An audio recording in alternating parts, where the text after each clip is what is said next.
Check, check, check, check, check.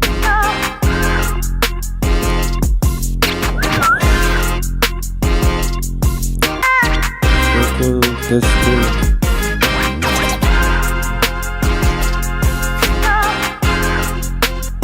Check, check.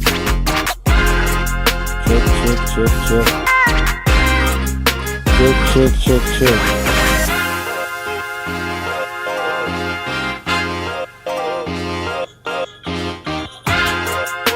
Check, check, check. Check, check.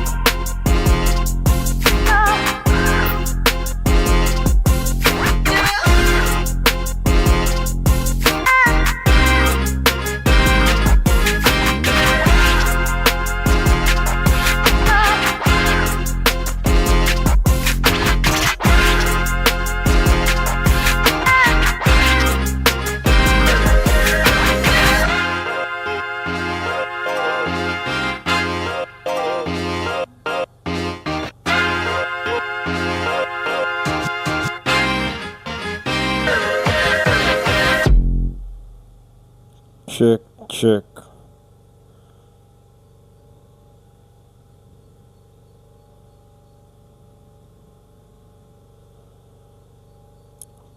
Testing, testing, testing.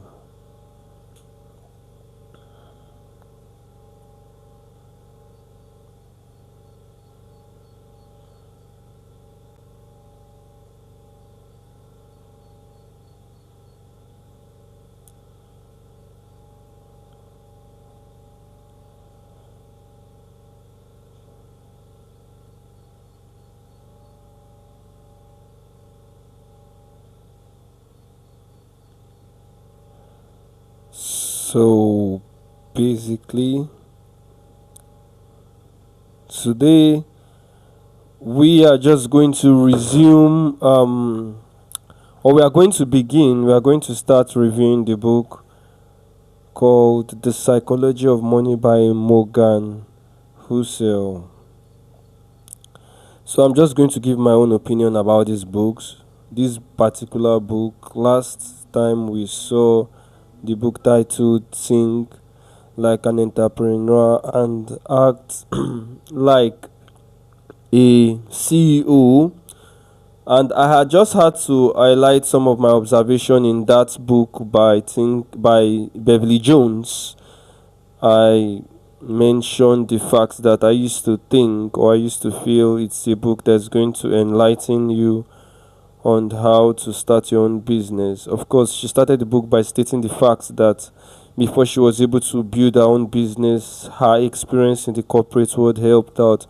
But to be sincere, a lot of things I saw in that book, a lot of information I read was basically around how to cope in a corporate world, how to basically cope, how to survive basically in a corporate office, not necessarily how to start your own. So Beverly Jones was just all about that, and I stated some of the things she mentioned. The book actually has 50 chapters, and all the chapters she was basically just highlighting steps. That's her writing style. So today we are going to review the book called The Psychology of Money by Morgan Housel. So I'm just going to give you a briefing. For today, I'm just going to give an highlight regarding introduction and chapter 1. This book has 20 chapters. The plan was to read 3 chapters per day. Of course, I'm going to ensure we are done with this book by this week, but today I'm just going to be reviewing the first chapter alone, because I just had to do some deep thoughts, right? I just had some deep thoughts regarding some things he mentioned in this chapter, right? So the psychology of money, of course, in introduction he explained the fact that a lot of things deals with perception, right? He gave instances of someone that could save. I think a janitor or whatsoever that was able to save some money, and by the time he was done, by the time he retired, he was among the top, I think, millionaires. Of course, they discovered that the retirement total funds then was about 2 trillion or so, and he was among the top 40 savers. So he just mentioned that during the introduction and explained the fact that money, knowing how to spend money and knowing how to use money, is more of an attitude, right? So that was what his introduction was about. It's more of character, right? The way you know someone that would be able to spend money well, the way you know someone that will be able to make good financial distribution is by how they behave, right? So that's why in this summary, I showed the brief introduction. Sorry, that was. I just showed a brief introduction on um, the it's about how people behave. So the money, as explained in this book by him, is not just about how it works.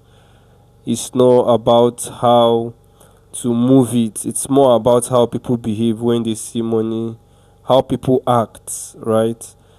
Or how good character can make someone manage money well.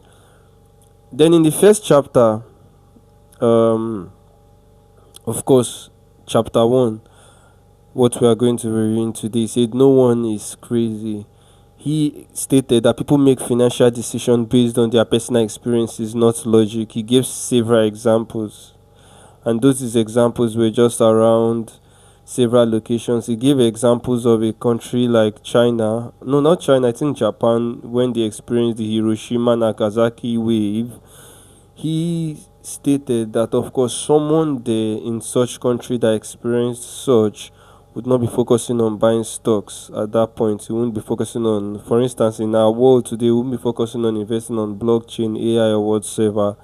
He's going to focus on survivor. Different people have several experiences, several generations have several experiences. He explained the fact that if you're in a generation where there was high inflation, of course, here I highlighted grow up poor, you save aggressively, even when it's not needed. So it's basically, he said some people have these thoughts about money. Of course, like the book says, psychology, the way people think about money sometimes is just their experience, the experience they had while growing up. So you can't really have, according to him and what I think, you can't really have a universal principle or a universal method, right, on how people should think about money according to him in that part. So you can't just feel someone is crazy by investing his money in something that he feels is wise.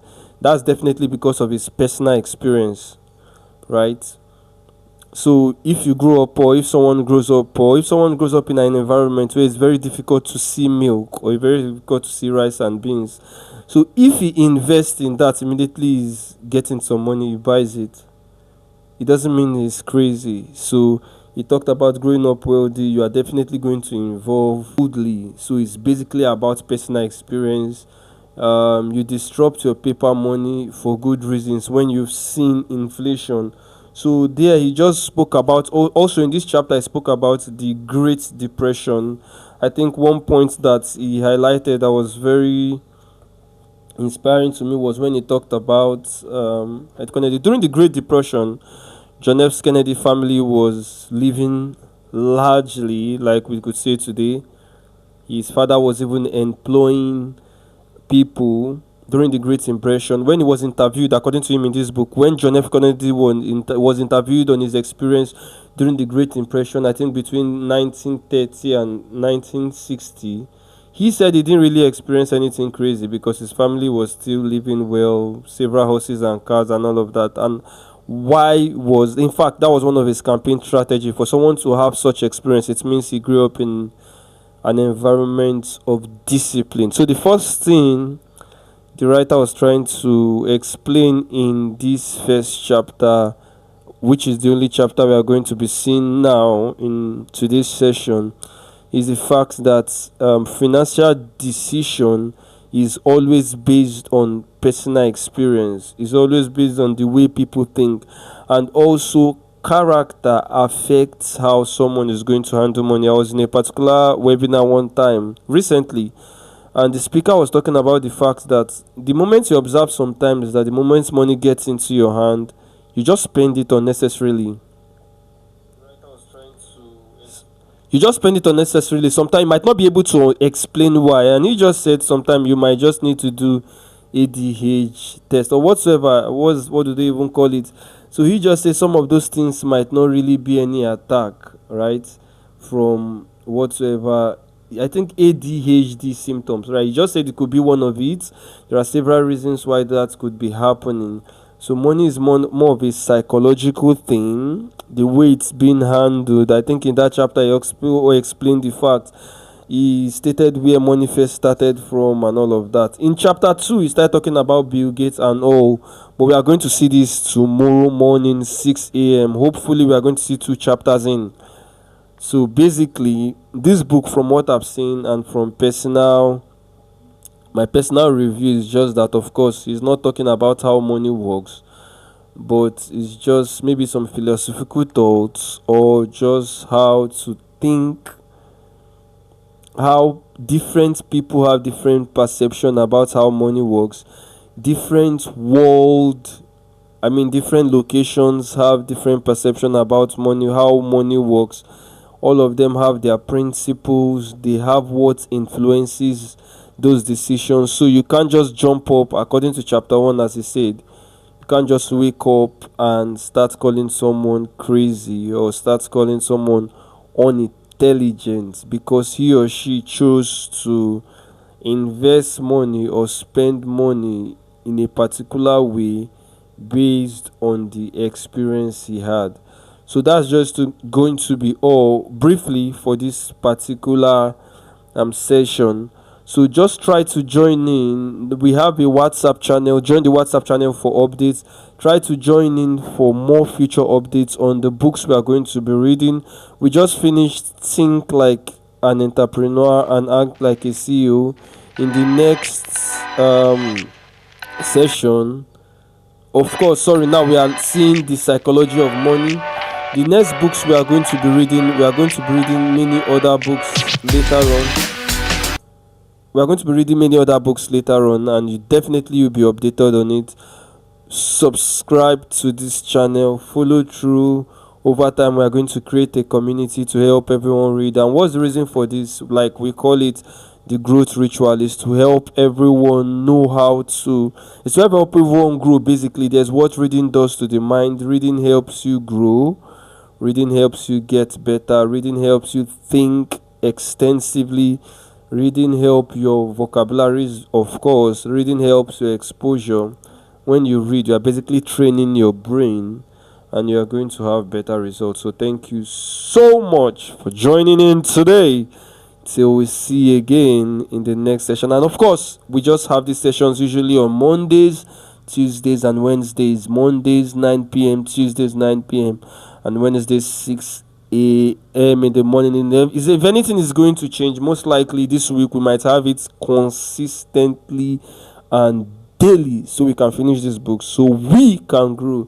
The more you do the harder things, the more you see harder results. So thank you so much for joining in. See you next time.